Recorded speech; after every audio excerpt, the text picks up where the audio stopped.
Fala galera, beleza? Estamos aqui com mais um podcast Perenha Cash.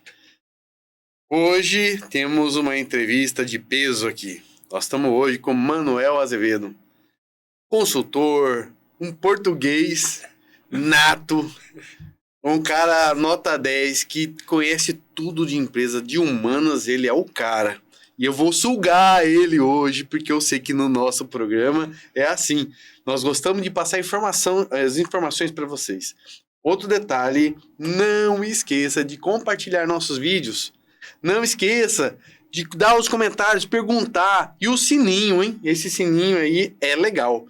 Então é isso aí, vamos começar hoje. Boa tarde, tudo bem, Manuel? Boa tarde, meu amigo. Beleza, Manuel? Eu vou começar pelo começo, como eu sempre falo, vamos pelo início. Tá pelo princípio. A vida da pessoa, né? Manuel, você é de Portugal, né, Manuel? Deixa-me só tecer um comentário acerca dessa sua afirmação inicial. De peso? Por quê? Eu peso só 65 quilos, meu amigo. Geralmente o que tá na cabeça da gente pesa um pouco, viu? Todo o nosso conhecimento pesa bastante. Às vezes pesa demais. Pesa demais. É isso aí, Manuel. Então, queria saber sobre você. Eu sou de Portugal. Certo. Português de Portugal. Tem português de Paraguai? Não, não tem, não é? Tem de João Pessoa ali. Isso é falso. Isso é falso. É português falso. Então, conta um pouco da sua história pra gente. Eu nasci em Portugal, no interior do interior de Portugal, lá onde o Judas perdeu as meias. Porque as botas ele já tinha perdido faz tempo, não é? Mas o interior do interior de Portugal, onde eu nasci, é 80 km de Lisboa. Ou seja, Portugal é muito pequeno, muito pequeno. Eu nasci numa freguesia, que lá chamamos freguesia, aqui chama distrito, que pertence a Corucha, a cidade que não é cidade. Onde eu nasci se chama freguesia. É uma pequena localidade com tipo uns 5 mil habitantes no máximo, hoje. Mas pertence ao concelho de Corucha. Corucha é uma vila. Aqui já é cidade, não é? Aqui é tudo cidade no Brasil. Uhum. Lá a cidade só começa a partir de 50 mil habitantes. Então é uma vila, mas é uma vila com 30 e poucos mil habitantes, não é? Uhum. E eu nasci lá com 9 meses. Normal isso, não é? 9 meses. Então lá também é igual. Legal. Com 11 anos eu já estava trabalhando. 11 anos. Com 11 anos eu tive o meu primeiro emprego. Com 16 anos eu fui para Lisboa e fui trabalhar e estudar. Com 13 anos eu já era chefe do departamento de autopeças da Isuzu, de uma concessionária japonesa. Ou seja, nos meus tempos as pessoas começavam cedo, iniciavam as atividades laborais muito cedo e a gente crescia, amadurecia mais rápido, não é? Com 13 anos eu não fazia a menor ideia, mas já me consideravam capaz de ser o responsável pelo departamento de autopeças da concessionária, não é? Nossa. Aos 16 eu fui para Lisboa, aos 20 fui trabalhar na Bosch, numa multinacional. Aos 20 abri a minha primeira empresa como empresário. Quase uma brincadeira, porque um fornecedor da empresa, em conversa assim amistosa, um dia me perguntou: Manuel, você é um cara de venda, bom vendedor, vende tudo e mais alguma coisa. Por que você não abre a sua própria empresa? Olha, porque tem aí um fator importantíssimo que eu com 20 anos ainda não consegui, chama-se dinheiro. Não tem problema, cara. Eu vou encher a casa, você escolhe aí um ponto, eu encho de produtos e você monta a sua empresa. Aí como é que eu pago? Você vai vendendo e vai me pagando. Gostei da ideia. Gostei da ideia. E assim foi a minha primeira empresa, foi a Peçalis, Peças de Lisboa. Ainda existe hoje. Que legal. Claro que eu não montei sozinho, procurei os 2 melhores vendedores da empresa, 2 colegas meus, apresentei o projeto e falei, tem aqui uma proposta assim. Vocês topam? Vamos os 3 aí. E os 3 montámos uma empresa. Que maravilha. Você quer saber mais coisas da minha vida? Quero. Não só eu. o mundo, né? Esse povo aí. Ah, todos eles, né? O que é gostoso é a gente estar trocando essas ideias e quando a gente está na frente deles, né? Que estão assistindo, eles gostam de saber tudo sobre a vida da gente, o que eles fazem, o que fez, porque todos nós chegamos aqui, somos vencedores. Claro. Só de passar dos 50 anos já é vencedor, já penso isso. Não, os meus pais eram analfabetos. Uhum. Nascendo de pais analfabetos e no interior, tem sempre alguns cliques mentais que nos transportam, que nos mostram o caminho, que nos ampliam os horizontes. E a gente precisa ficar atento, não é? Você que está assistindo, não sei qual é a sua idade, mas seja ela qual for, sempre é possível mudar, transformar, crescer, inovar. Sempre é possível fazer qualquer coisa melhor hoje do que nós fizemos ontem. E preparar para que amanhã a gente possa continuar crescendo. Eu lembro que eu tinha 9 anos, 10. Foi quando estava terminando a 4ª série. Com 10 anos, eu estava caminhando lá por uma vereda lá no meio do mato, rumo à casa da minha avó, e ia com a minha mãe. E no caminho encontramos uma amiga da minha mãe. Ela ficou ali conversando com a amiga um pouquinho, trocando uma ideia, e eu, criança, brincando ali, jogando pedra, enfim, coisa de criança, não é? E lembro quando foi para despedir, tipo, então tá, tchau, vamos embora. A amiga olhou para mim e falou assim, e o teu filho? Terminou a 4ª série agora, acho que vou colocar ele na monda. Na monda. A monda era uma atividade que era feita predominantemente por mulheres, que era retirar as ervas do arroz. O arroz em Portugal é arroz em água, não existe, pelo menos não existia no meu tempo, não é? Hoje, 25 anos depois de eu sair de lá, não sei. Mas não existia arroz seco, ou seja, feito no seco, não é? Produzido no seco. Era só na água. E aquilo era um trabalho horroroso. As mulheres, eu via, passavam o dia inteiro dentro de água, catando as ervas, tirando para ficar só o arroz. Que depois vai crescendo, sai de dentro de água, vai crescendo, um dia tiram a água, fica só o arroz e seca e se colhe. A amiga da minha mãe olhou para mim, olhou para ela e falou assim, não faças isso. Não leves ele para a monda, ele é tão bonito. Opa! Minha tábua de salvação. Aí você já se achou, né? Falei, comecei todo dia em casa. Uhum. Mãe, não me leva para a monda, eu sou tão bonito. Provavelmente já fui, tá? São coisas da vida. A vida nos transforma. Eu também. E aí um dia consegui encher tanto a paciência do meu pai que ele foi na vila, que era Coruche, ali a 9 km da nossa casa, e pediu um emprego para mim num café. Foi o meu primeiro trabalho com 11 anos. Aí eu comecei a trabalhar lá e percebi, bom, eu não sou do campo, não. Eu só nasci lá. Porque acontece isso com alguns de nós, não é? Às vezes a gente tem uma circunstância, uma situação na vida em que nos é dado a perceber que a gente só nasceu ali. Eu acho que eu sou do mundo, não é? Prova é que eu já andei por aí. Verdade. E vim parar aqui no Mato Grosso, não é? Deixa eu te perguntar uma coisa interessante que você está falando e eu estou pensando.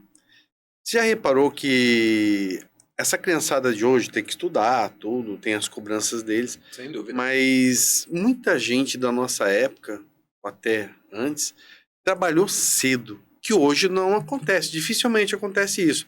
Eu acho que ainda acontece. Eu tenho um princípio, mas termina a sua pergunta.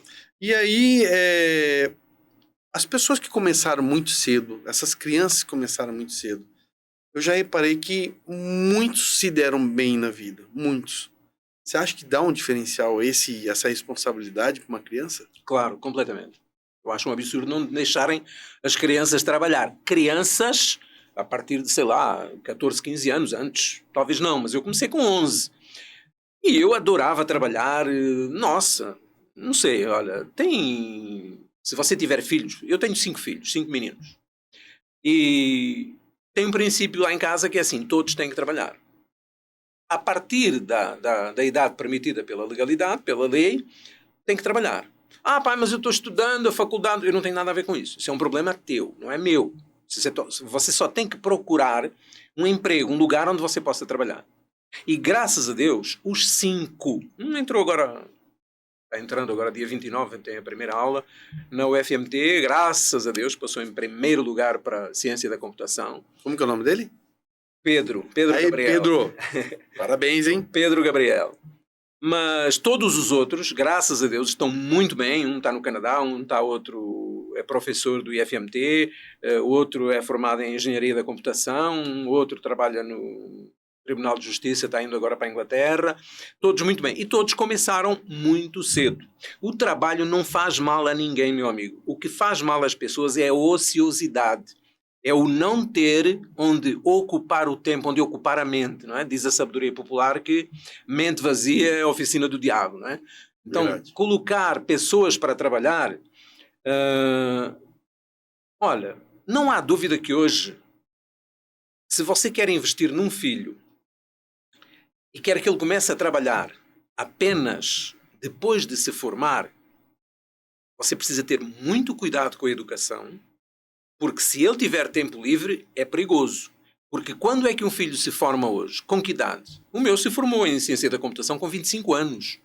Tudo bem, pegou uma greve, pegou um pouco de Covid, etc. Mas se formou com 25 anos.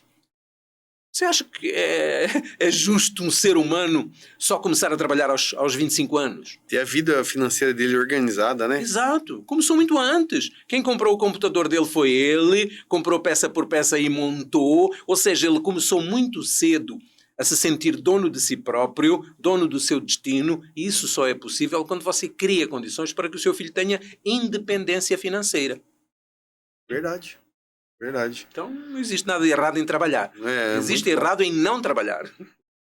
Então a gente já vê que tem esse diferencial, né? E você, como sendo uma pessoa que trabalha com humanas, né? Você deve conhecer de tudo. Todos os tipos, todos os perfis de pessoas que trabalham nas empresas, né? Bastante. Todos não diria, porque sempre tem alguma coisa nova todo dia, porque o ser humano é um universo, não é? Então a gente sempre tem surpresas, novidades. E hoje você faz palestras para poder fazer essas pessoas empolgarem melhor no trabalho, na vida e em tudo mais. Por onde você começa essas palestras? Qual que é a ideia que te vem, que você vê que as pessoas pegam, que elas gostam? Olha, eu faço diversos, trabalho palestras em diversas áreas. Certo. Não tantas assim, porque não tem ninguém que faça de tudo, e se te falarem que fazem, desconfia, porque ninguém sabe tudo. Mas como eu tenho foco no comportamento humano, eu faço relações humanas, trabalho em equipe, atendimento, vendas e a célebre palestra de motivação, que é o produto mais comprado, mais consumido e que eu mais vendo. Mas para dar resposta à sua pergunta, a gente nunca tem, sempre gosta de fazer um briefing com o cliente, mas numa palestra você nunca tem um perfil exato das pessoas que estão ali na frente. Eu já fiz palestras onde aparentemente é fácil, porque você tem uma plateia que é só de funcionário público, não é? Quando faz uma palestra, por exemplo, para uma prefeitura, funcionários da prefeitura, ok, são só funcionários públicos. Mas ali você tem desde zelador até professor doutorado. E o pessoal da prefeitura que vai, todos os funcionários da área administrativa, professores, toda a gente. Então você tem realmente um padrão aparente. É tudo funcionário público. Não, não é tudo funcionário público. São tudo pessoas. E cada pessoa, como lhe falei há pouco, é um universo. Então você tem que ter sempre uma linguagem adequada, preparada, para poder chegar a todas essas pessoas. E o segredo é sempre o mesmo, é a simplicidade. Legal. E o que você vai sentindo hoje em dia, quando você vai trabalhando nessas empresas, com funcionário público, com tudo, o que você vai sentindo que hoje é a maior dificuldade que as pessoas têm em vencer, em aprimorar o seu trabalho? Isto é uma pergunta inteligente. O Brasil tem um problema muito grande, que é a distribuição de renda. A distribuição de renda no Brasil é péssima, não é? Os fatores desmotivacionais são bastantes. No Brasil são muitos, não é? Quando você pega um país de primeiro mundo, os que têm uma distribuição de renda mais equitativa, mais igual, você tem menos fatores desmotivacionais, não é? As pessoas se desmotivam menos porque têm como fazer face aos problemas do dia-a-dia através da situação económica, não é? No Brasil o trabalhador tem muitas dificuldades.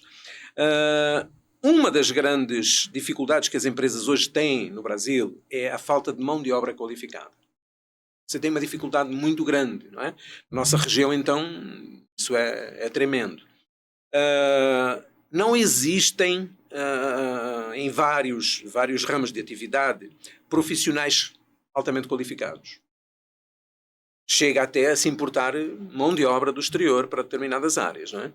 E as pessoas têm, digamos, uma certa dificuldade em se preparar profissionalmente para fazer face à demanda de mercado de determinadas vagas, porque elas não têm como fazer isso. Isso, obviamente, que seria de responsabilidade, já que a distribuição de renda é ruim, é péssima.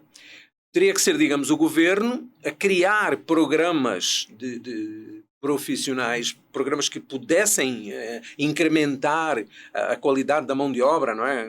Existem, mas é muito pouco em relação à demanda, em relação à necessidade de ter um país preparado para competir com muitos países a nível mundial. É um investimento muito, muito, muito baixo. Então, o que se nota mais é isso, é a desmotivação do funcionário, do trabalhador, do colaborador da empresa, vem em função de vários fatores, mas são predominantemente fator económico, não é? Financeiro, ter pouco para o muito que lhe é exigido da sociedade, de consumo, as coisas são caríssimas, não é? Eu pago aqui no Brasil, por exemplo, lugares onde eu pago um café 20 vezes mais caro do que eu pago em Portugal. Para você pagar um café expresso, não é? 11 reais por um café expresso. Mas Portugal não tá tão baratinho, 12, 14. não. Eu estive em Portugal há pouco tempo agora. Eu achei também Você as tomou coisas... um café lá? Tomei um café lá. E lembra-se quanto pagou por ele? foram uns 15 reais. Mas eu entendi. É muito mais fácil eu entendi uma coisa em Portugal. Existe o local lá, que é onde vão as pessoas que vão passear, vão os turistas, e existe os locais onde as pessoas que moram lá, eles consomem. E aí eu percebi uma disparidade de valor absurda nisso. Isso é mundial, é uma questão mundial, ou seja, o turista sempre... Eu sou aquele tipo de pessoa que sai andando, né? Futucando as coisas, como dizem, né? Então, eu ia naqueles locais onde tá todo mundo comendo, não sei o que, eu ia lá comer. Aí depois eu perguntava muito para as pessoas, não, vai em tal lugar que tem uma coisa legal para você comer e o preço é bom. Eu ia lá e é verdade. Aí você comia com muito mais qualidade, as coisas muito mais baratas. Aí eu falava, pô, por quê, né? É porque é pra puxar uma grana também do cara que tá ali, né? É normal. Faz parte. Faz parte, né? Quando a gente tem um negócio, existe também os investimentos. A gente tem que entender. Se ele tá numa área caríssima lá em Portugal, com certeza o aluguel é caro, tudo é mais caro, a mão de obra é mais cara. Sim. E ele vai ter que também embutir isso no preço, isso é normal, né? Faz parte. Como empresário, a gente tem que entender essas coisas, né? Eu comecei muito cedo a minha vida como empresário, como já lhe falei, porque não tinha...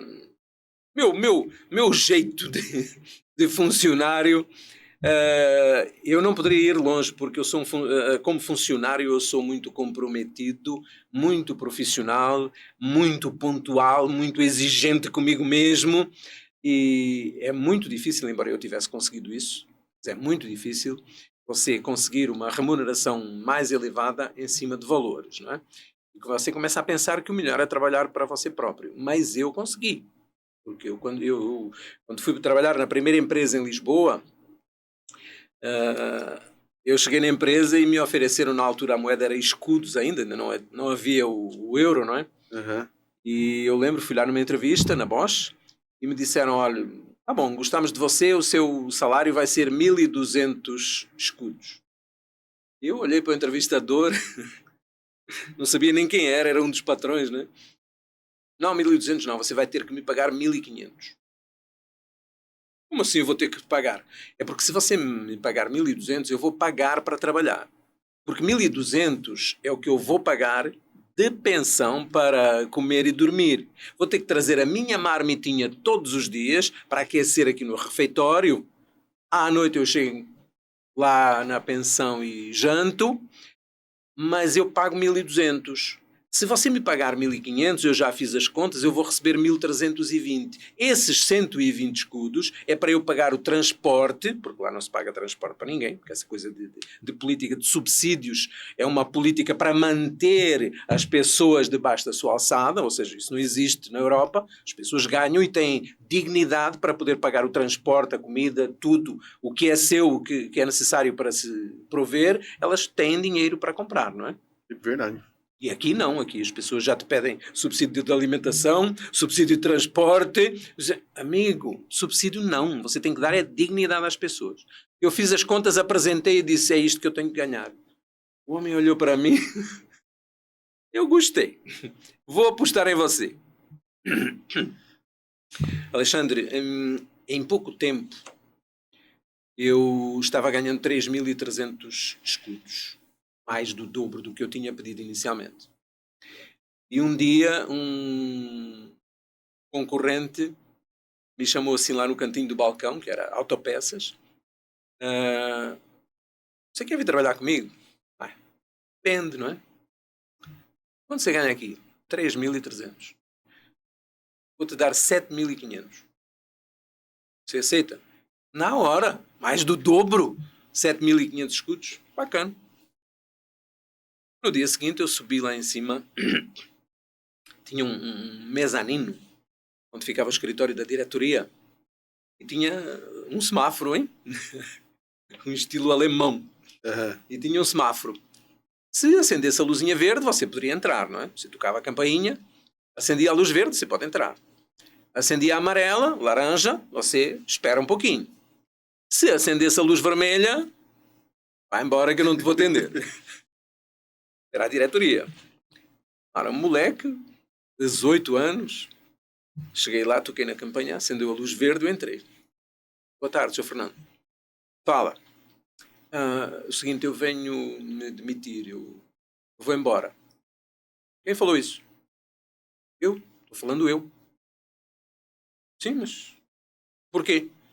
Porque me ofereceram mais, não é? É vida. Não, não vai não. Como assim não vou? Vou, eu já assumi, eu vou. Não, eu estou falando que você não vai. Meu Deus. Quanto você quer para não ir? Eu disse, meu Deus, mas peraí. Eu tinha um amigo meu que trabalhava num jornal e jornais na altura pagavam muito bem algumas profissões. O meu amigo era montador litógrafo. Não existe mais essa profissão, não é? Hoje é tudo computurizado. Mas ele montava as litografias para sair no jornal. E era um expert na área e ganhava 21.000 escudos. E eu ganhava 13.300. A gente ia na balada, ele tinha uma moto nova, a minha era velha. A gente ia na balada e ele bebia sempre mais que eu, porque a minha vontade de beber acabava cedo.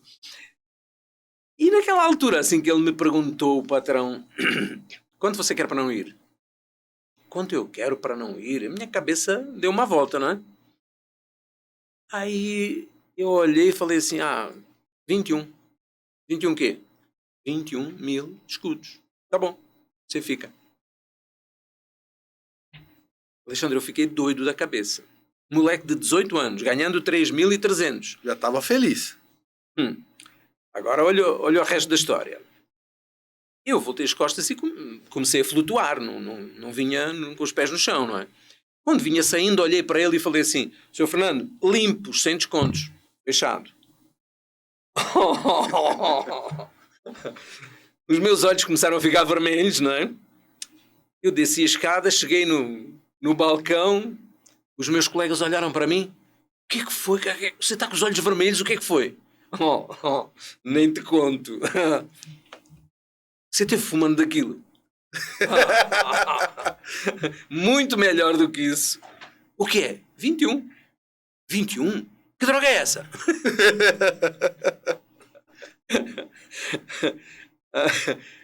Só alguns dias depois é que eles conseguiram arrancar de mim a verdade, não é? Aham. Aí caiu a ficha. Porque eu pensei assim, eu estava ganhando 3.300. Tudo bem que eu não tinha pedido aumento, não é? Mas eu não tinha consciência de quanto eu valia. E quando eu disse 21 e ele disse eu pago, caiu a ficha e eu pensei, calma, eu tenho um valor que nem eu imaginava que tinha. E eu fiquei lá trabalhando mais 2 anos, 1 ano e pouco, 2 anos. Eu vejo isso do lado do empresário, que é muito importante. Eu sempre falo isso. Nós, quando estamos no mercado, a gente tem que pensar o seguinte. As pessoas, elas têm que entender que o valor dela está muito na produção. Logicamente. Né? Então, com certeza, você era uma pessoa dedicada, uma pessoa que dava lucro para a empresa. Né? Muito. Então, a gente, quando é empresário, a felicidade que a gente tem é de pagar mesmo. E poder pagar bem. Poder pagar bem. Que haja retorno, logicamente. Exatamente. O grande problema que eu vejo hoje no Brasil, isso eu estou falando, que eu estou vendo, Sim. Quando a gente tem empresas, a gente vai passando isso. E isso não sou só eu converso com muita gente. Que as pessoas põem um valor, mas ela não quer fazer aquela produção. Às vezes não é do mal, porque ela quer, porque quer. Porque às vezes ela parece que está com um gatilho na cabeça em vou ganhar isso, mas é a produção. Eu vou levando, eu vou empurrando. Mas deixa-me falar-te aí Mas não é todo mundo, eu falo assim, não, são claro pessoas que... Não se pode generalizar. Nunca. Mas eu falo assim, que muita gente tinha que entender que o nosso valor está na nossa produção. Isso Exato. É importantíssimo. Porque se você não produz, não tem como te ser pago um salário mais elevado. Exato. Deixa-me falar-te aqui 2 ou 3 fatores pelos quais eu era valorizado.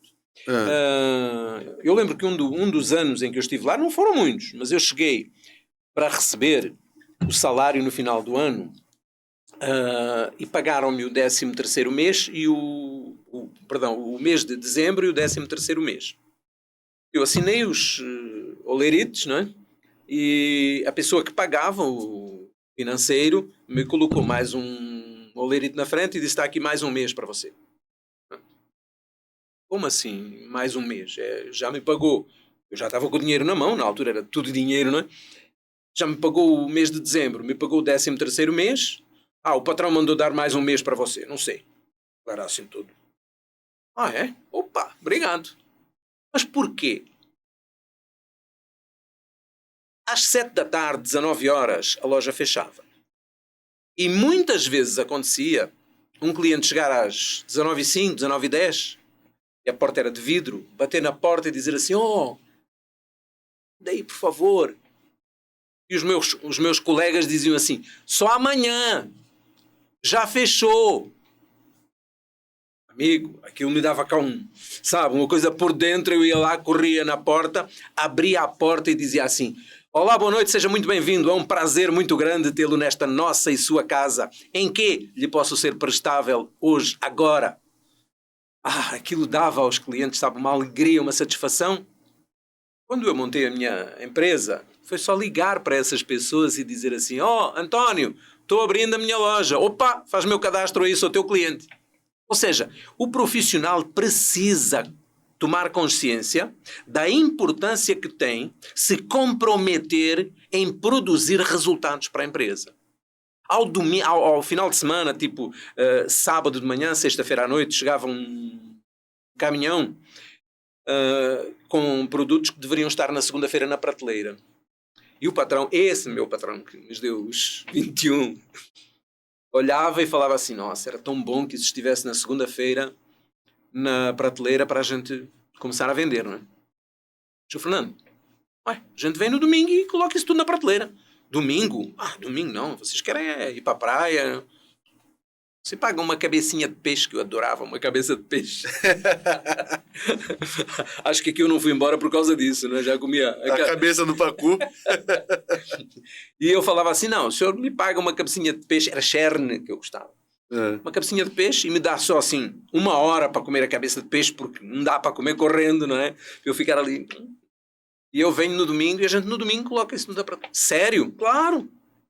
Amigo, trabalho para mim é prazer. Eu gosto de trabalhar.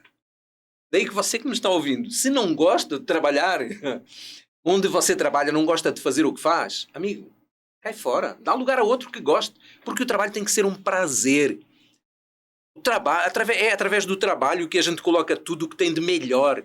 A nossa índole, os nossos valores, sabe? E trabalhar servindo aos outros, ver um cliente satisfeito através da sua prestação de serviços, amigo, não tem nada melhor. Você tem que ser feliz vendo os outros serem felizes. Você tem que ficar satisfeito vendo, observando a satisfação dos outros. Isso só através do trabalho. Que, na verdade, o verdadeiro patrão é o cliente. Exato. É ele que você tem que satisfazer. Ele que você tem que satisfazer. Logicamente. O patrão, ele tá ali para gerenciar a empresa e tá junto. Ele faz parte da que eu falo, do barco. Faz parte do contexto. Do contexto. Mas ao contrário do que muita gente imagina, não é? E eu que faço isso no meu dia-a-dia como consultor de empresas, a gente percebe circunstâncias que são de arrepiar.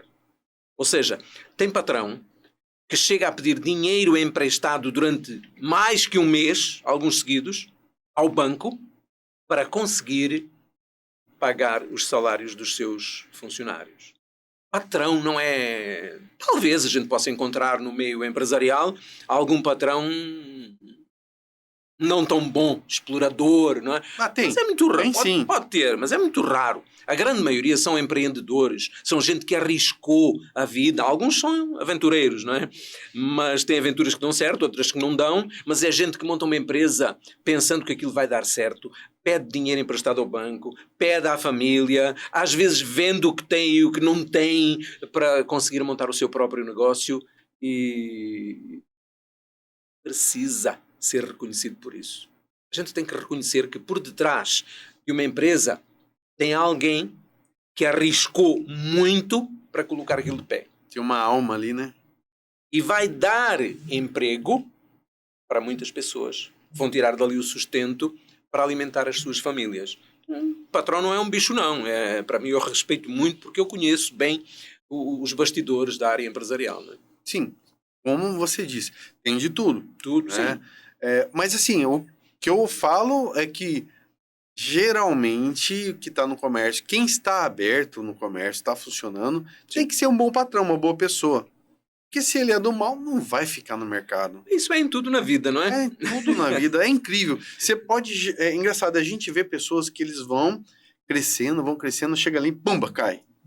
Amigo, você vê isso em padres, em pastores, em grandes gurus, em grandes empresários. Você vê isso em seres humanos não dignos do rótulo que lhes é colocado. Então, se a pessoa sobe, cresce, evolui em cima da falsidade, de falsos valores, um dia cai. Verdade. A máscara, um dia cai, não tem como. Agora eu quero falar sobre vendas, porque, pelo que eu percebo, você é um vendedor nato. Eu também sou, viu? Eu adoro.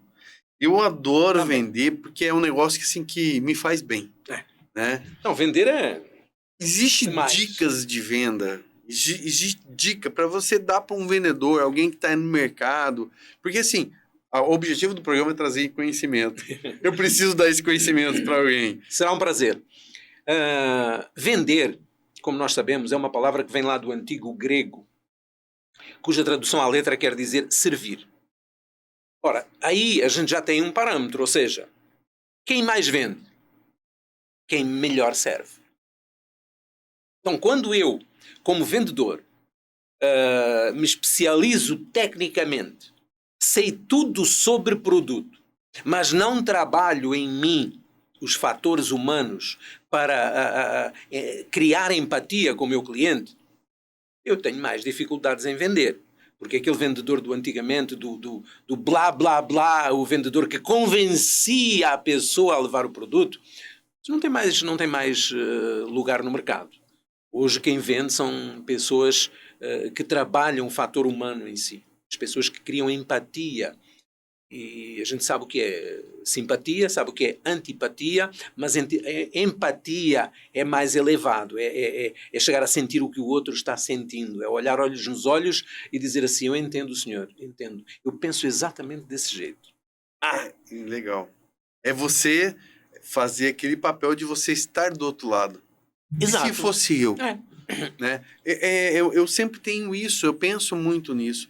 Às vezes nós vamos comprar, porque nem sempre nós somos o vendedor, nós somos o comprador. Sempre. Mas às vezes eu estou em um comércio, eu vou comprar, certo? E aí a pessoa fala assim, não, leva isso aqui, não sei o quê, pá, vai te servir. Aí você, não, mas tem esse detalhe aqui. Ah, mas não tem problema. Aí eu penso, pô, mas eu tô pagando, não vou levar, né? Então, assim, às vezes tem isso também. A gente tem que ter muita honestidade na hora de vender, né? Isso é fundamental. Você tem que demonstrar com simplicidade, com muita honestidade, ao comprador, ao seu cliente, que você está dando para ele a melhor solução. Deixa-me dar-te um exemplo. Eu comecei lá nas autopeças. Eu fazia inconscientemente uma coisa que os meus colegas achavam que era uma aberração. Eles não faziam. Mas eu fazia. Mas isso me dava dinheiro. E dava dinheiro ao patrão. E ele via isso e via que os meus números estavam lá em cima, não é? Porque eu era o melhor vendedor da empresa. Tinha lá um colega meu que era... Depois virou meu sócio, logicamente, não é? Uhum. Mas... Era assim, chegava um cliente na porta da loja e falava assim, você tem escovas de limpa-vidros aqui no Brasil, chama alhetas, não é? As que limpam... palhetas. Palhetas. Isso. Você tem palhetas para aquele carro? Deixa-me ver, eu vou lá ver. Amigo, nem que estivesse a chover. Eu ia lá, tirava as palhetas velhas, trazia para dentro da loja, tirava as novas da embalagem, colocava no lugar e dizia assim para o dono do carro, para o cliente, experimenta aí, por favor, liguem. Se tivesse uma aguinha caindo, ótimo. Se não tivesse, coloca uma aguinha aí, os guichos. Né? Colocava para funcionar e ele dizia, nossa, que maravilha, é isso mesmo. Isso me dava uma vantagem em relação aos outros. Porquê? Porque quando o cliente entra e pergunta se você tem, de seguida ele pergunta quanto custa. Se o cliente pergunta se você tem e você coloca de imediato o cliente em contato com o benefício que ele vai obter com aquilo que ele está adquirindo de você, ele não pensa em preço. O impacto do preço é muito menor. É estratégia. Exato. Porque você só leva o benefício para o cliente. E o falar do preço de qualquer produto primeiro é mexer no bolso. E o bolso é o músculo mais difícil de suportar a dor dele. É muito dolorido. Então jogar o preço na frente, nunca, jamais. Qual é o carro? É aquele azul? Sim. Vamos lá ver. Amigo, até as velas eu tirava. Você tem velas para aquele carro? Tenho. Chegava lá, abra aí o capô, por favor. Tirava a vela. Nossa, você tem aqui uma vela. Essa vela é um pouco fria para o tempo atual, sabe? Apesar dela ter um componente de termoelasticidade, ela deveria ser um pouco mais quente nesta altura, porque estamos no inverno. Você precisava de uma vela de um valor térmico mais elevado. Também tem isso? Tem. Explica. Conhecimento. Explica. É importante o conhecimento do produto. Sim. Claro que é. Fundamental. Mas é importante você demonstrar ao cliente que você não está ali para vender. Você está ali para lhe servir. Como eu lhe falei anteriormente. Então, se a palavra é derivada do servir, nós temos que demonstrar um excelente serviço. Estar sempre interessado em fazer o melhor para que aquela pessoa obtenha os melhores resultados. Como você deve estar no mercado há um bom tempo, você sabe disso que acontece. É uma prática de mercado que eu acho assim, complicado. Às vezes eu chego numa empresa para comprar e a pessoa chega e fala assim, R$38. Aí você fala, beleza, vou levar. Aí ele chega e fala assim, no sistema, mas vou fazer 32, te deu um desconto. Sem você pedir. Sem eu pedir. Está tirando dinheiro de dentro do caixa da empresa para doar para um cliente que não lhe pediu e que no final do mês vai fazer falta ao patrão para pagar o salário dele e depois quer aumento. Eu a esses não dava, nunca daria aumento. Eu daria era um par de patins, colocaria na rampa e dava um empurrãozinho com uma carta de boas referências para o concorrente, não é? Assim, leva esta cartinha, apresenta no seu concorrente e tchau. Porque uma pessoa que faz isso, amigo, é indigna de estar trabalhando Mas na será empresa. que às vezes não é a política da empresa também que está querendo trabalhar? Porque tem gente que vende produto e tem gente que vende qualidade. Qualidade não combina com falta de preço. Às vezes, não sei, de repente, a própria política da empresa que a pessoa quer vender o produto, né? Eu sempre duvido disso, sabe por quê? Porque quando a empresa tem uma estratégia de vendas e faz alguma campanha, por exemplo, sei lá, você está no final do mês e você tem o seu faturamento num nível descendente e você diz assim, não, eu preciso fechar a minha meta. Pessoal, reúne os seus vendedores, temos aqui uma campanha, ok? Funciona assim, assim, assim. Você tem possibilidade de dar um desconto de 10% no máximo. Ok. Você manda os seus vendedores para a frente de batalha, mas você não pode dizer a eles, deem 10%. Você não dá, você não diz, mas eles dão. Eles levam os 10% na carteira e assim que o cliente, infelizmente, na grande maioria dos casos é isso que a gente vê, porque isso que você contou, isso já aconteceu comigo N vezes, não é? Porque a gente faz de vez em quando aquela operação de cliente secreto, não é? Isso já aconteceu comigo montes de vezes. Quanto custa aquele casaco? 390. Bacana. Gostei desse casaco. Mas dá para fazer 340. Como assim? Dá para fazer? Eu não pedi desconto, não pedi nada. Eu já entrei querendo comprar o casaco por 390. Esses 50 reais foram retirados do caixa da empresa para o meu bolso. Tudo bem, o cliente vai ficar, digamos, agradecido, mas não satisfeito. Não se pode confundir. Por exemplo, eu saí agradecido com os 50 reais a menos, mas saí insatisfeito por ter encontrado um péssimo profissional. Um profissional a quem a empresa deu um limite e ele jogou o limite fora. Desnecessariamente, porque eu ia comprar o casaco por 390, que era o preço que estava marcado na vitrine. Então, não há necessidade absolutamente nenhuma de vender preço ou prazo. Só vende preço ou prazo quem não sabe vender mais nada. Entendido? Porque quando eu ia lá na rua colocar as palhetas de limpa-vidros no carro, você acha que o cliente tinha coragem de pedir desconto depois de tudo isso? Eu vou na rua, me molho, sujo as mãos, faço tudo isso, o cliente só me pergunta quanto é. Verdade, você tem razão. Porque ele não vai ter coragem. Você já perdeu a atenção, é um cenário. Você já perdeu a atenção, você já está agradecido por tudo aquilo que aconteceu e simplesmente você paga. É verdade, isso é uma coisa legal. Você vai agora reclamar desconto de alguém que lhe prestou um serviço de excelente qualidade? Exatamente. Mas isso ninguém faz. Esse cara saiu da loja e veio fazer isso para mim. Mas eu fazia isso com tudo, com muito prazer, sabe? Desmontava o farol, tirava a lâmpada, colocava a lâmpada. Os meus colegas ficavam assim, você está tirando trabalho ao eletricista? Trocar uma lâmpada não é trabalho. Eu levo o meu carro no eletricista para trocar uma lâmpada e ele diz assim, paga só a lâmpada. Por quê? Porque trocar a lâmpada é 2 minutos, não é? Então não tem coragem de me cobrar a mão de obra. Se eu vou na Autopeças e o cara sai e me coloca... Não estou dizendo que se deve fazer isso em tudo. Estou dando alguns exemplos. Sim, claro. Que fizeram de mim, e eu acredito que inconscientemente eu fazia isso porque eu gostava de fazer. É a proatividade. Exato. A questão que a gente está falando aqui é a proatividade. Muito bem. A proatividade é o que todo empresário procura hoje numa pessoa. O nível de compromisso, sabe? Porque o meu nível de compromisso sempre foi com o cliente, com a satisfação do cliente. Esse é o meu nível de compromisso. Tanto que eu cheguei a brigar com o patrão, quando fui funcionário, porque eu queria servir bem o meu cliente. Até o meu chefe, quando eu era funcionário lá da Bosch, era Carlar, Serviço Bosch, ali na Rua Luís de Camões, em Lisboa. Hoje não é mais, que eu já pesquisei que não é mais. Mas até o chefe. Atender cliente esta hora, eu quero ir embora. O chefe brigar comigo porque eu estava satisfazendo um cliente que alimentava o meu salário, o salário dele. Amigo, para com isso. Compromisso tem que existir. Mas as leis também, lá em Portugal, acho que são diferentes das nossas aqui no Brasil, né? Ou são parecidas?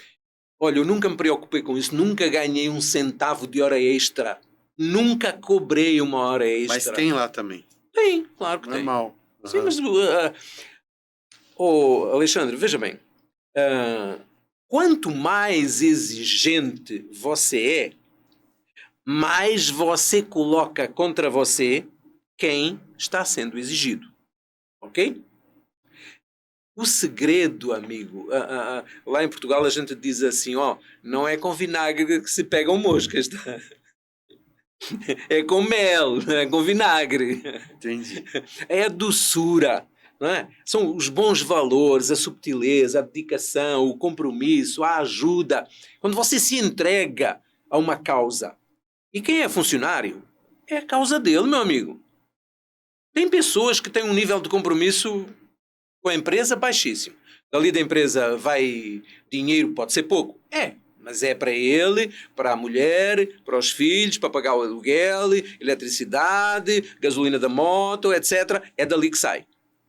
O cara sai da empresa, coloca a camiseta do uniforme em algum lugar sem o mínimo de cuidado, porque o compromisso dele, ele tem vergonha de andar com aquele uniforme na rua. Ele diz que não me pagam para andar com isso na rua. Aí você encontra ele no final de semana com o uniforme de um time de futebol que às vezes só dá desgosto. Não lhe dá dinheiro nenhum. Ele ainda teve que comprar aquela camiseta do time caríssima porque era oficial para mostrar que tem. Propaganda no patrocinador, né? Do time. Verdade. Então onde é que está o nível de compromisso? Não seria muito mais bonito ter um compromisso com a empresa para você chegar no boteco e dizer assim, dá aí uma geladinha. Você trabalha na Soled? Da Soled, isso aí. Você trabalha na Soled, lá onde tem aqueles painéis. Opa, bacana. Quanto custa um painel? Meu amigo, está aqui um cartãozinho, sempre trago. Isso sim, não é? Seria de admirar você ter um funcionário seu que de manhã, na segunda-feira, um cliente chegasse e dissesse assim, ontem encontrei um funcionário seu, me deu um cartãozinho, ele estava com o uniforme da empresa. Não é isso que você vê, não. Tem um funcionário seu aí, eu sei que ele é flamenguista, que eu encontrei ele nos... O compromisso tem que ser com a fonte provedora. E é isso que faz falta a muita gente. Faz falta. E quando você faz suas palestras, tudo, você sente no final que há melhoras, né? As pessoas, elas dão elas evoluem, você faz ela pensar nisso? Sim, é natural, porque veja bem, o palestrante, ele é detentor de uma grande quantidade de conhecimento. Uma das coisas que um palestrante nunca deve deixar de fazer é ler, ou seja... Eu sempre tenho livros comigo, eu sempre estou à procura de participar de cursos, de palestras, de programas como o seu, por exemplo, que são tremendamente importantes para difundir o conhecimento. A gente sempre está à procura de novo conhecimento, não é? Eu lembro que já no meu início de carreira, eu assisti um palestrante, eu já estava no Brasil, não é? Eu estou aqui há 25 anos e eu já estava no Brasil. E em Maringá, no Paraná. Eu morei lá uns anos em Maringá. E eu assisti uma palestra de um grande palestrante e no final ele falou assim, vocês poderiam não ter vindo aqui. Porque aquilo que vocês assistiram aqui foi fruto do conhecimento que eu obtive lendo um montão de livros. Como vocês não leem esses livros, têm que vir aqui pegar o conhecimento. E eu ganho dinheiro com o fato de vocês não lerem. Mas eu preferia que vocês lessem, que as livrarias ganhassem dinheiro, que os autores ganhassem dinheiro, porque eu também escrevo livros, não é? Eu ouvi aquilo e assim pensei, ele está falando uma verdade que eu não gostaria de falar. Não está no meu jeito, no meu estilo. Mas é uma realidade. Ou seja, você faz uma palestra e leva conhecimento às pessoas. E conhecimento não é informação, porque informação também tem muita gente que obtém. Mas conhecimento é o resultado de pegar essa informação, elaborar, juntar com outras que você já tem e criar um produto próprio. O grande segredo realmente de ter uma palestra que agrade é ter um produto próprio. A história de vida também conta muito, não é? Você ter uma história como aquela que nós estamos abordando aqui, não é? Saber que a pessoa tem um percurso de vida, olha, é importante. E vou te contar uma coisa engraçada que já aconteceu comigo numa palestra. Eu estava em Brasília com meu pai, ele estava a trabalho, e eu fiquei no hotel. Ele foi fazer os trabalhos dele e lá estava tendo uma palestra. Eu cheguei na porta e eu vi lá que o cara estava falando sobre vendas. Como vender, o que vender. E eu sentei lá, aí ele, tipo uma hipnose, o posicionamento da vista da pessoa, dos braços, se ele gosta, se ele tá gostando, se ele não tá gostando, se ele tá cativando ele. Observação do comportamento. E foi indo. Eu fui gostando. Eu fiquei lá e eu falei pro cara lá, eu posso sentar aqui? Pode, senta aí. Eu não paguei, eu vou ficar aqui quieto. Eu assisti a palestra inteirinha. Achei fantástico. Quando chegou no final daquela palestra, eles colocaram os papéis na mesa de todo mundo, colocaram inclusive na minha, né? E falou assim, olha, vocês gostaram dessa minha palestra de vendas, do curso aqui, tudo? Então tá, agora estou deixando, tá finalizando, estou deixando agora um papel para vocês. Vocês vão assinar aí e ver quem quer fazer o módulo 2. Todo mundo virou a folha, eu olhei assim, já na mesma hora, até eu coloquei meu nome lá, falei, nossa, que legal. Aí chegou, levou lá pro cara, falou assim, conta aí, vê quantas pessoas vão querer. Praticamente todas as pessoas queriam. Ele falou, gente, não tem módulo 2. Não existe o módulo 2. É para vocês entenderem que eu vendi para vocês, vocês gostaram. E é isso que você tem que fazer com o seu dia a dia. Mostrar, encantar as pessoas. Eu fiquei encantado. Falei, nossa. A gente está conversando e eu vou lembrando das histórias, não é? Uhum. Um dia chegou um cliente meu lá na Bosch, chegou com um amigo. Me chamou, Manel. Lá o Manuel é chamado de Manel, não é? Em Portugal. Manel, vem aqui. Atende aqui este meu amigo. Eu fiquei assim, atendo como? Como tu costumas atender-me a mim. Tá bom. Olá, boa tarde, seja muito bem-vindo. É um prazer muito grande tê-lo nesta nossa e sua casa. O que o senhor está procurando hoje para que o possa ajudar a encontrar? Ele olhou para o amigo e falou assim, te atendem assim lá na casa onde compras? Não. Então, a partir de hoje, começas a comprar aqui. Ou seja, o atendimento marca. Por quê? Porque o atendimento é a porta de entrada. Quando a gente fala de atendimento, fala de quê? Fala de comportamento. Porque atendimento é a manifestação extrínseca dos valores intrínsecos. Ou seja, você observa o comportamento de uma pessoa e percebe que ela está, através do seu comportamento, manifestando os seus valores, não é? Então, se uma pessoa é educada, simpática, gosta de servir, gosta de ver os outros bem, ela tem esses valores dentro de si e isso se manifesta naturalmente. Mas precisa falar tudo isso? Não. Às vezes um só sorriso simples, puro e natural, encarando o cliente nos olhos e dando aquela expressão que já diz tudo, já diz olá, bom dia, seja muito bem-vindo, é um prazer muito grande tê-lo por aqui, faz tudo. Agora, tem lugares onde você vai, amigo, eu já fui um dia numa loja, obviamente por questões éticas não vou falar de nomes, mas já fui um dia numa loja de pisos,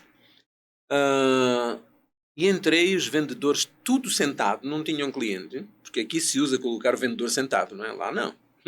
Eu nunca me sentei no meu balcão, nunca me sentei, não é? Que o povo trabalha sentado. Mas tudo bem, nada contra. Agora, contra sim o fato de entrar um cliente e ninguém vir atender. Eu fiquei circulando na loja, olhando os pisos e os vendedores, cada um fingindo que estava fazendo alguma coisa em frente ao computador e atender-me, nada. Pensando assim, que vergonha. A zeladora estava lá limpando e olhava para eles e olhava para mim, tipo assim, será possível que ninguém vai atender o homem?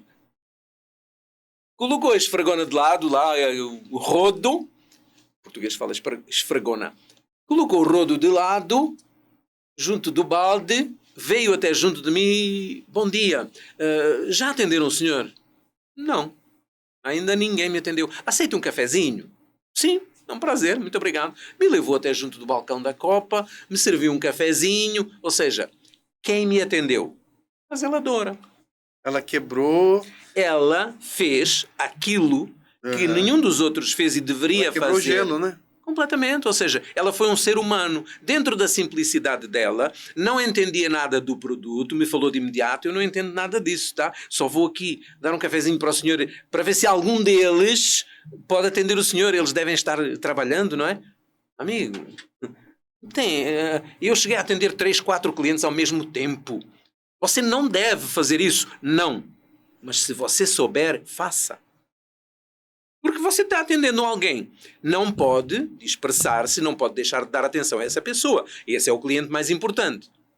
Mas se você não disser assim ao outro, bom dia, Sr. José, seja muito bem-vindo. Um minutinho que eu já vou atender o senhor, tá? Pronto, você já o prendeu, ele já não vai embora. Porque ele já sabe que você está atendendo, ele está vendo. Agora, se você continuar a atender o Joaquim, não ligar importância ao José, há uma altura em que ele diz assim, bom, não fui nem notado, não sou importante aqui. E vai embora. Então, a gente tem que demonstrar sempre ao cliente que ele é a pessoa mais importante do nosso negócio. Manuel, eu gostei quando você falou Manuel, bem legal. É Manel. Manel, o que você acha hoje a respeito da eletrônica, do celular?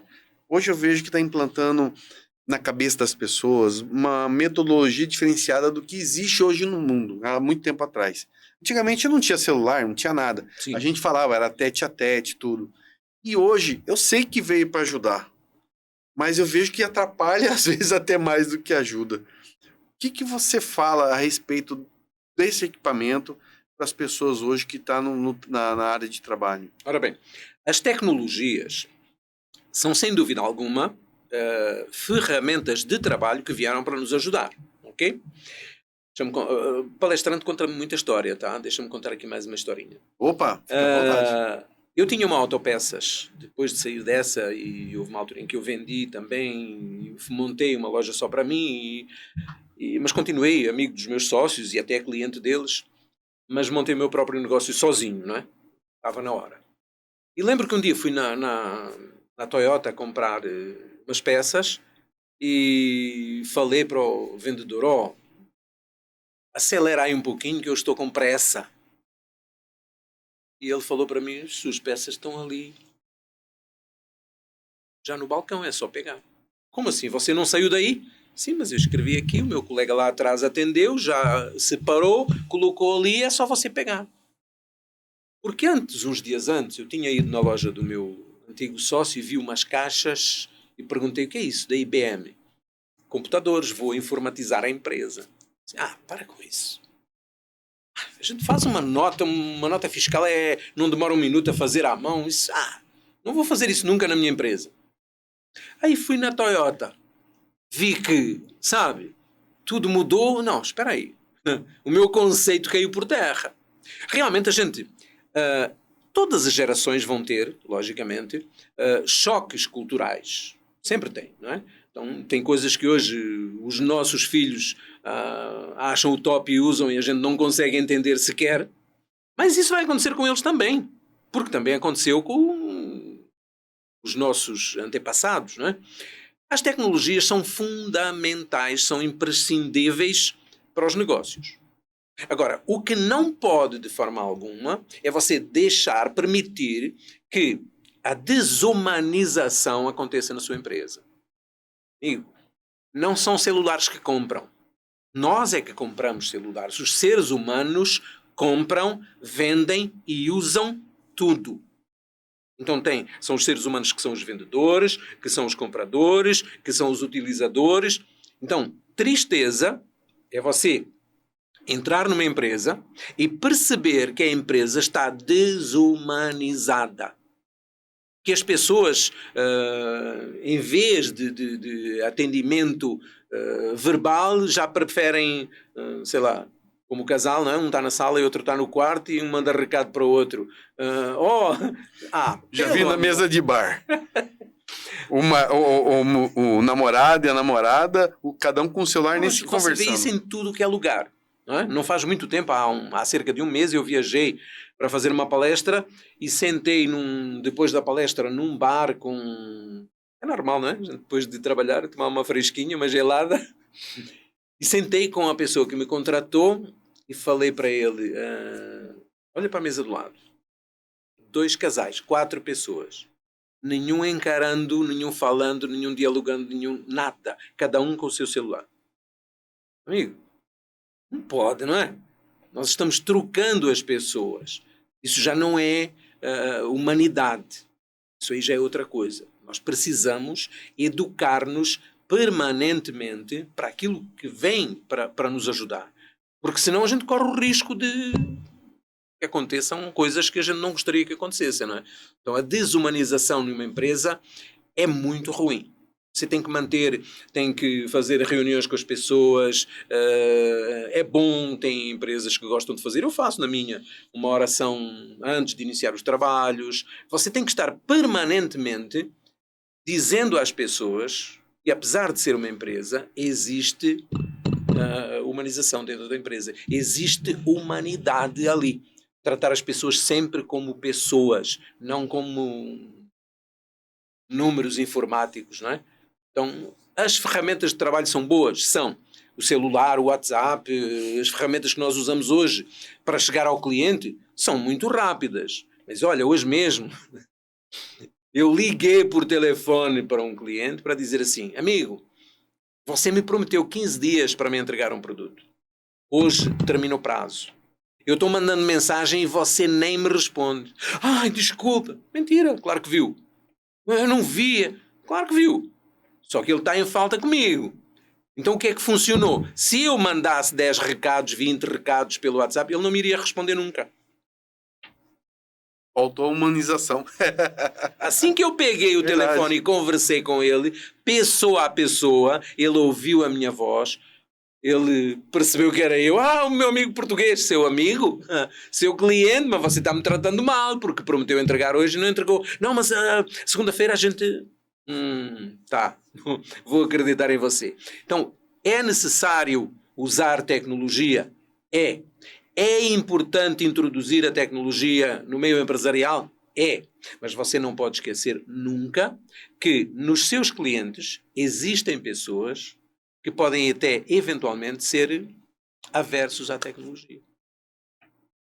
Então, você tem que preparar a sua equipe de trabalho para saber vender para toda a gente. Para quem gosta de tecnologia, para quem não usa tecnologia, para quem não gosta de tecnologia, para quem adora, para quem é apaixonado, para todos. E isso é saber mexer com o ser humano. O nosso grande problema, Alexandre, é que nós estamos perdendo o interesse por aprender coisas acerca do comportamento humano. Verdade. E nos faz falta isso. Verdade. A humanização, ela é importante. Eu vejo, assim, muita gente até que arruma namorado pela internet e vai ficando uma coisa fria, né? Muito. E a gente tem que ter... É que nem eu falo, uma questão importante. Fulano, você falou com o cliente? Eu mandei um WhatsApp. Eu não gosto disso, não. Eu falei, liga pra ele, quer dizer, vai lá na empresa dele. Se o WhatsApp tem uma resposta imediata, o cliente recebeu e deu a resposta, tudo bem, está funcionando. Agora, se mandou e não obteve resposta ou a pessoa nem leu, procura. Mas vai lá e conversa, Exato. Porque às vezes, sim. Até essa conversa, não sei, o tete a tete, é muito importante. Às vezes até você tá num cliente conversando com ele, às vezes ele tá no momento que tá precisando algo, conhecimento, você já tira dele. É muito importante a gente estar nesse... Amigo, inclusive, quando eu ensino isso no meu dia a dia, não é? Em cursos de atendimento, de vendas, eu tenho uma palestra que são 20 regras que eu criei sobre atendimento em loja. E a gente vende bem essa palestra e uma das regras é olhe sempre o cliente nos olhos quando lhe dirigir a palavra. Eu dou alguns exemplos, não é? Se você perde o jeito de humanizar o seu relacionamento com o cliente e começa a dizer assim, tem esse aqui, para você, veja esse também. Espera aí, é um ser humano que está ali na sua frente, você tem que o respeitar. E o respeito é olhá-lo nos olhos e dizer assim: Alexandre, tem aqui este produto, mas olhando para a pessoa, não para o produto. Quem tem que olhar para o produto é o cliente, não é você.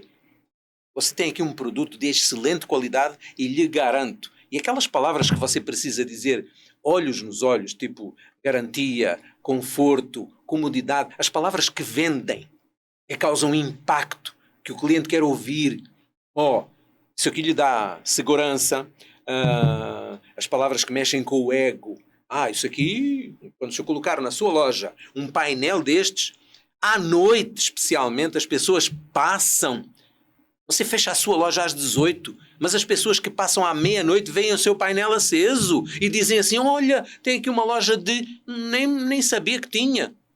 Só viu que tinha a sua loja à noite por causa do painel luminoso. Amigo, essas palavras, isso vai lhe dar uma vantagem tremenda perante a concorrência. Essas palavras precisam ser ditas olho no olho. Se você escreve isso no WhatsApp, não tem o mínimo de impacto. Inclusive, a gente conversando em off, você contando a situação lá no mercado, não vou falar o mercado, que você chegou para pagar, a pessoa não olhava para você e você ficou parado lá. Espera. E aí é assim, a gente vê essa falta de humanização. Sim. Mesmo.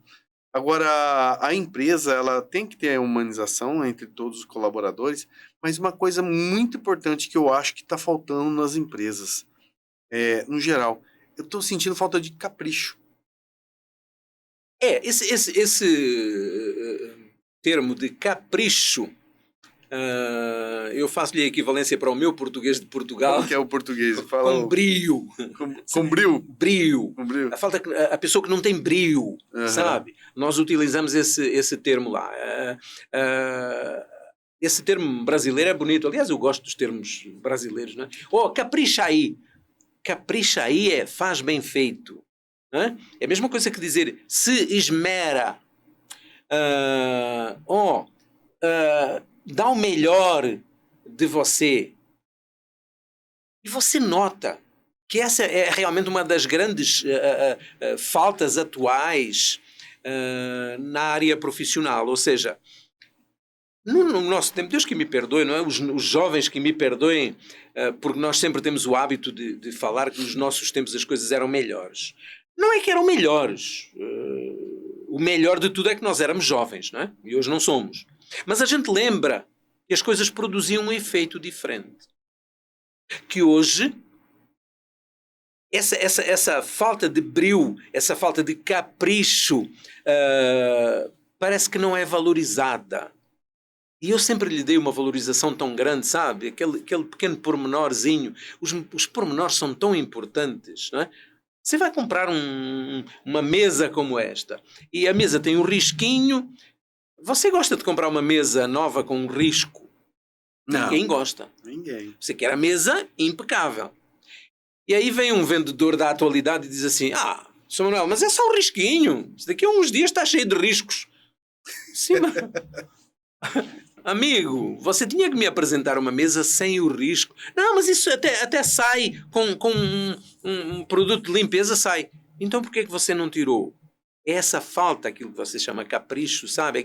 O pormenorzinho. Por que é que você soldou isto deste jeito? Não dá para limpar esta solda, dar aqui uma retificada para ficar direitinho, para não se perceber a solda?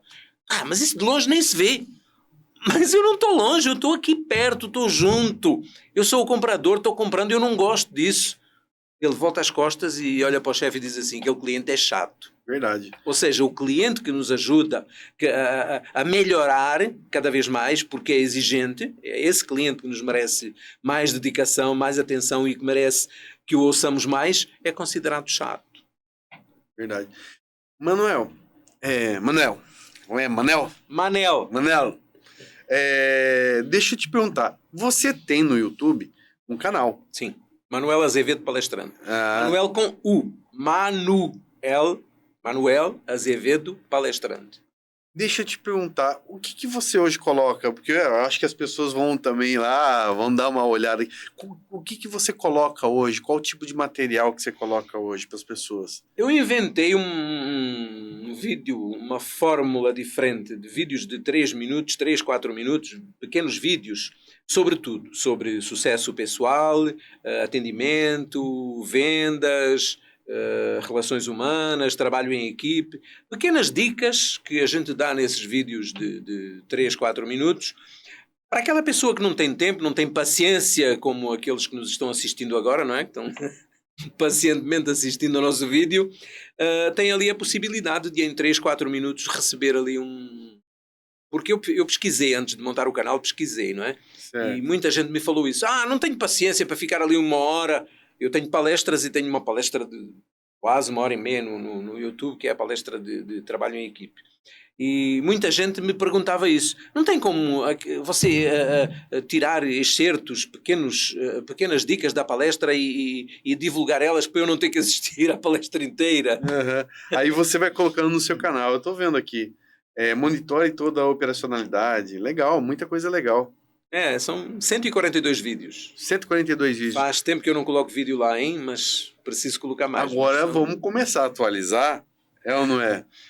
Muito bom, muito precisamos bom. disso, será um prazer. Mas tem muita coisa legal, viu? Fica a dica depois, Vanner, colocar o link aí para as pessoas verem o tanto de material maravilhoso que ele tem aqui. Que legal. 142 vídeos bem bacanos, não é? Modéstia à parte, mas são algumas ideias, dicas sobre empreendedorismo, não é? Que é uma área que me fascina muito. Eu sou certificado pelo Sebrae na área de empreendedorismo.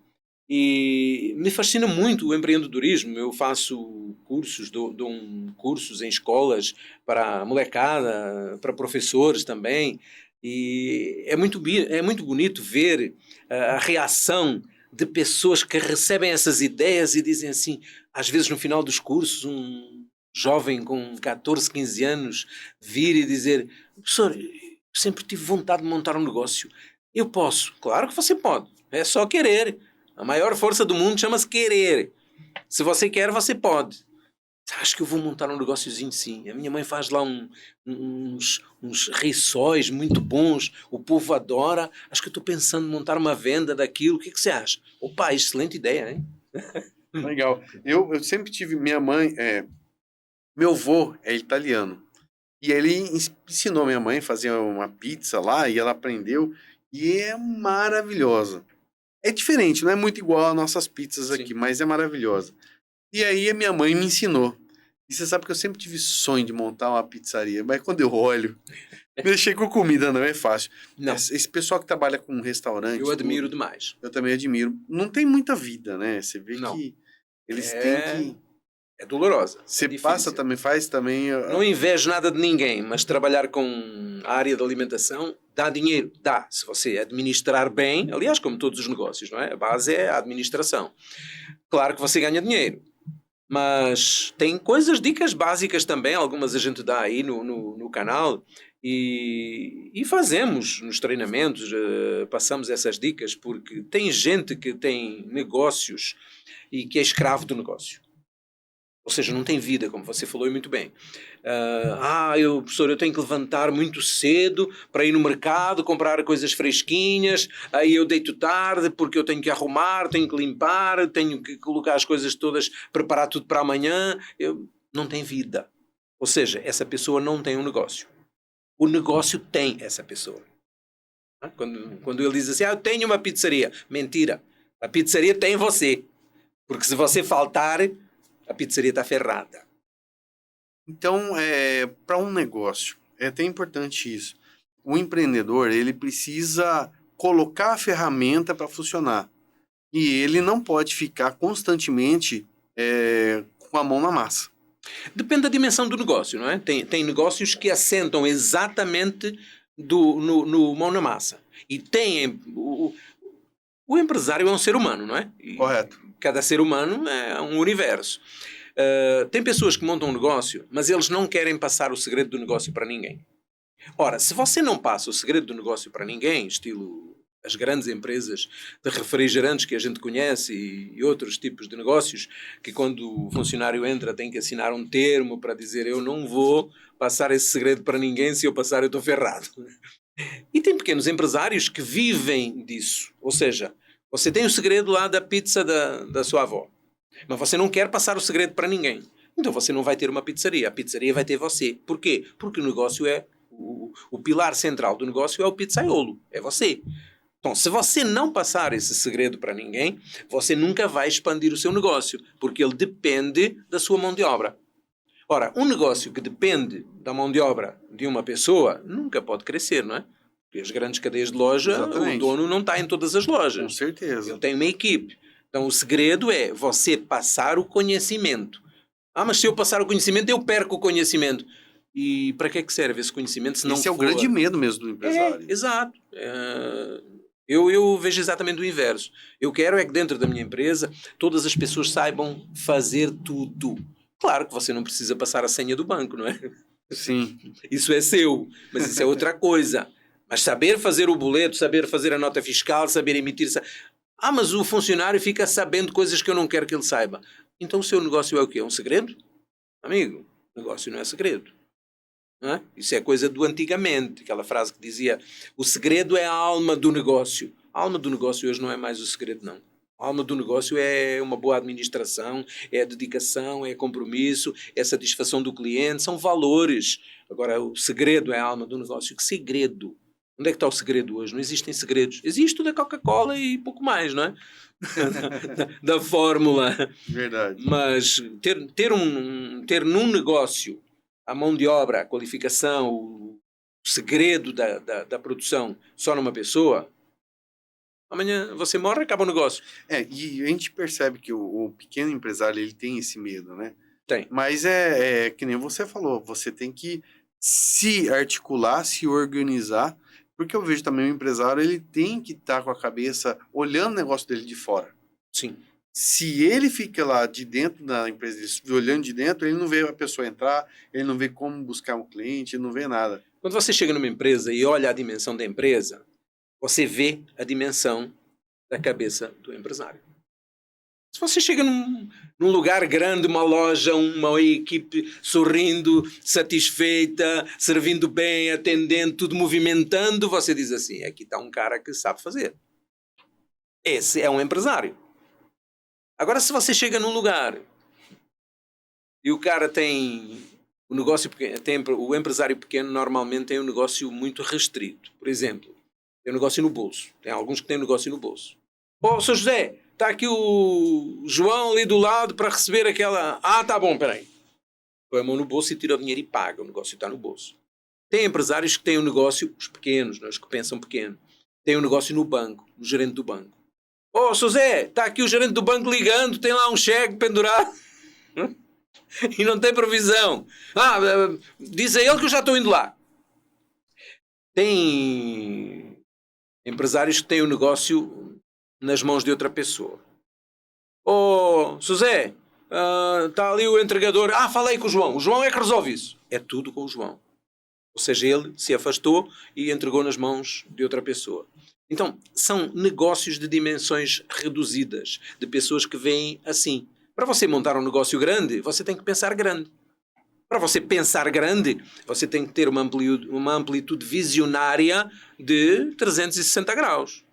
Ou seja, não é você que tem que fazer tudo, não é você que tem que organizar tudo, não é você que tem que comprar, não é você que tem que vender. Você tem que ter uma visão global e ensinar as pessoas da sua equipe a ter esse mesmo tipo de visão de comportamento global. Porque você tem uma equipe de pessoas. Um só sabe vender, o outro só sabe comprar, o outro só sabe arrumar. Na minha empresa, todas as pessoas que trabalham sabem fazer tudo. Eu faço questão. Agora você está aprendendo a fazer isto, depois você vai para ali para aprender a fazer isto, depois você vai para ali. Claro, depende muito do tamanho da empresa. Do ramo de atividade também, enfim. Quanto aos empresários pequenos, eu fico preocupado com eles. Existe cursos que ele pode fazer, assim, hoje uma palestra, tudo é muita coisa, vamos dizer para ele, mas existe curso onde você pode englobar vários empresários desse, dar curso para eles? Tá, existe tem, isso? claro que sim, mas é a pessoa mais difícil sempre para levar num treinamento é o empresário. A mentalidade do empresário no Brasil, e me perdoem quem nos está assistindo, mas é a realidade. Você vai numa empresa e vende um treinamento e os empresários dizem assim, de uma forma geral, hein? quase generalizadamente, salvo raras exceções. Eu vou comprar aí para o meu pessoal. Mas não seria bom você participar? Não tenho tempo para isso. Ou seja, ele acha que ele não precisa de conhecimento. E o conhecimento é a ferramenta mais importante dentro da empresa. O conhecimento é o que de mais importante você pode ter dentro de uma empresa para sustentar a empresa de uma forma geral. Se você não tem conhecimento, você não percebe se a sua equipe tem ou precisa desse conhecimento. Você não tem relação com o conhecimento. E quando você não tem relação com o conhecimento e compra apenas para eles, eles fazem o mesmo.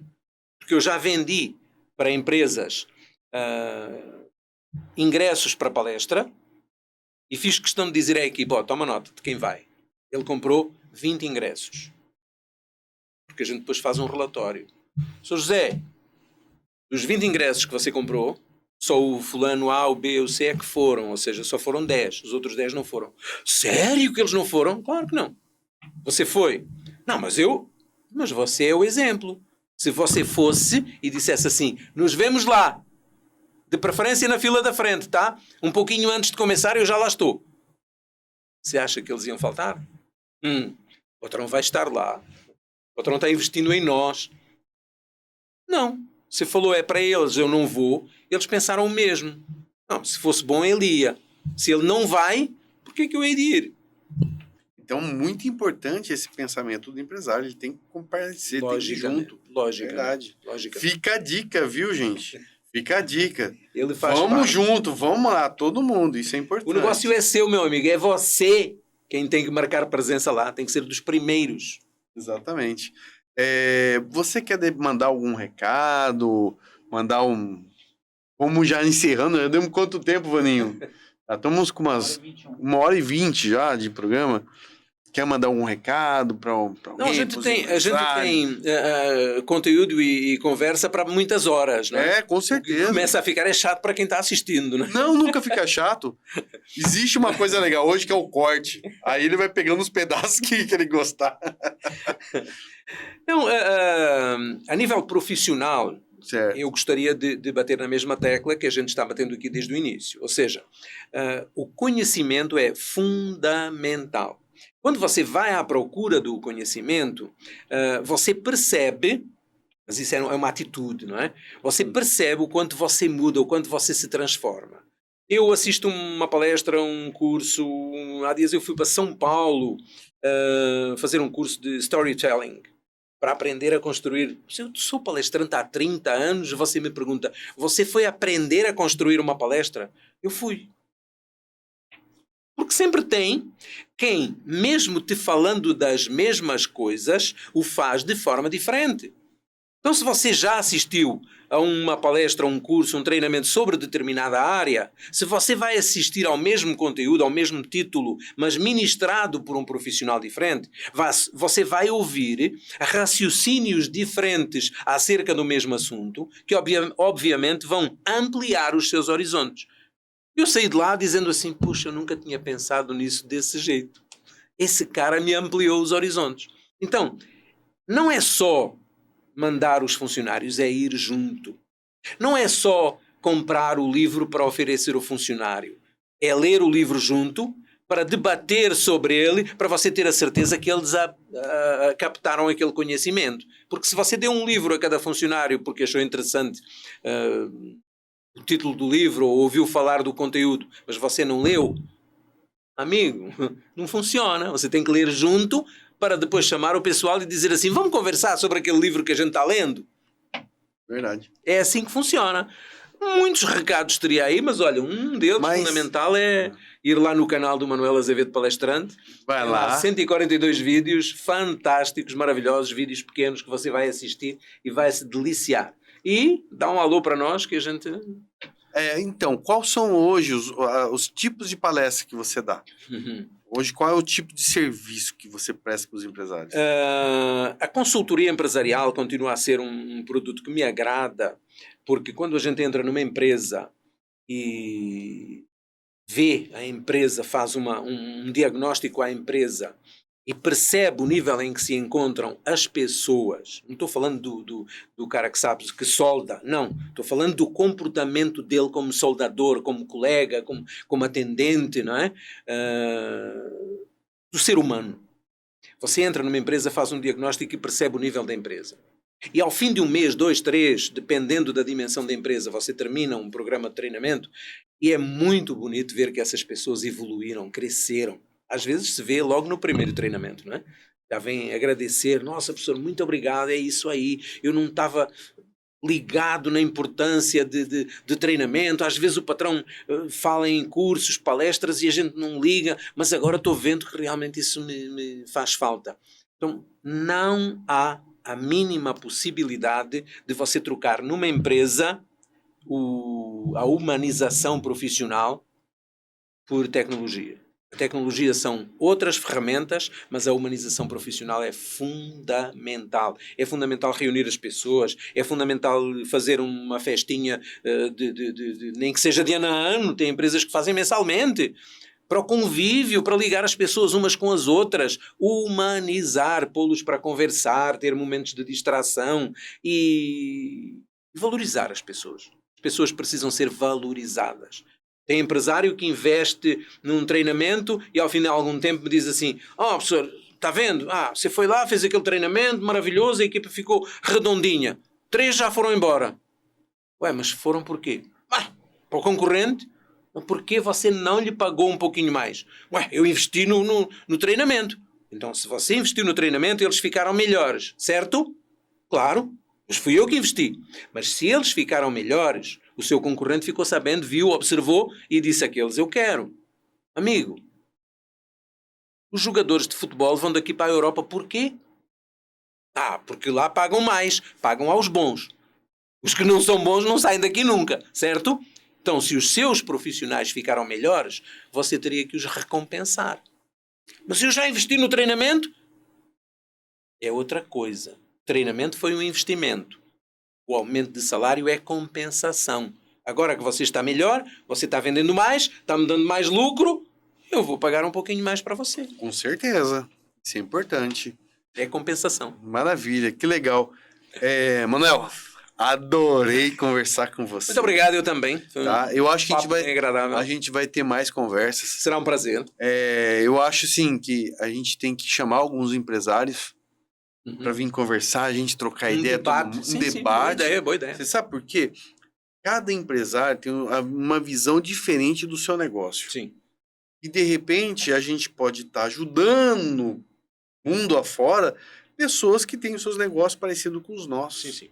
E eu acho Tem que muitas histórias de pessoas que compraram negócios falidos e os colocaram ganhando dinheiro. Transformaram, mudaram e hoje estão ganhando dinheiro. E aí você passa lá e diz assim, mas espera aí, aqui sempre foi um boteco, não é? Uma expressão popular. Eu conheço o ramo de atividade aqui há 10 anos. Por que é que já mudou 3 vezes e agora está sendo um sucesso, está bombando e com os outros não aconteceu isso? Se o negócio é o mesmo, o ramo de atividade é o mesmo, o que é que mudou? A cabeça, o pilar central, o empresário. Verdade. Isso acontece aí, a gente vê. Direto. Exato. Direto mesmo. Muito obrigado pela sua presença. Eu que agradeço. Obrigado a Não você. esqueçam de seguir o Manuel lá no canal dele. Siga o nosso. Clique, concentre em todos os nossos... Perenha Cast. Coloque no Perenha Cast e vamos que vamos. Comentários e não esqueça. Nós vamos estar aí sempre com material legal para todos vocês. Valeu, muito obrigado. Obrigado.